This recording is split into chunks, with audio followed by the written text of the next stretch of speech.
In the scenario of a physical pendulum, we have a body of moment of inertia I, which is suspended from a point A, and the center of mass of this body is situated at the point B, right? We can expect an angular acceleration due to the weight of the body, which is mg.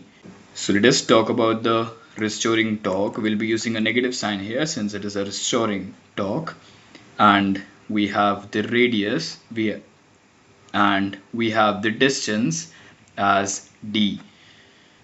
Now we'll be talking about the perpendicular distance, so the distance will finally have to be some d sine theta. So we'll have tau as minus d sine theta times the force. Now the force of this body of mass m and the moment of inertia I is mg, right, which is just the weight of this body acting from the center of mass. Now we are calculating the torque about the point A, which is the suspension point. So we have tau, and then we know the equivalence relation between the torque and the angular acceleration alpha. So tau is just I alpha.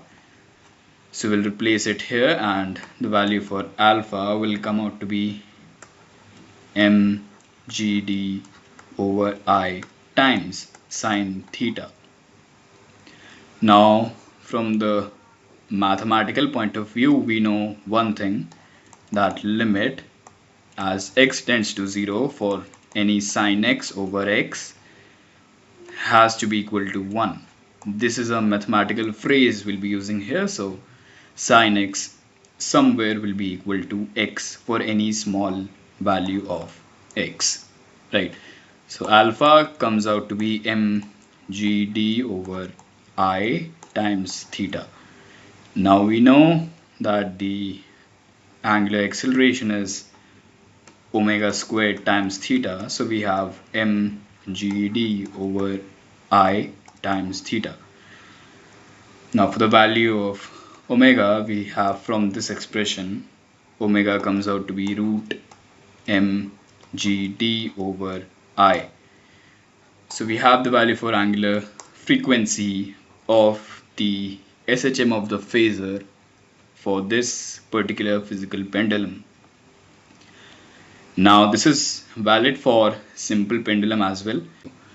So that was it in this one, and thank you for your time.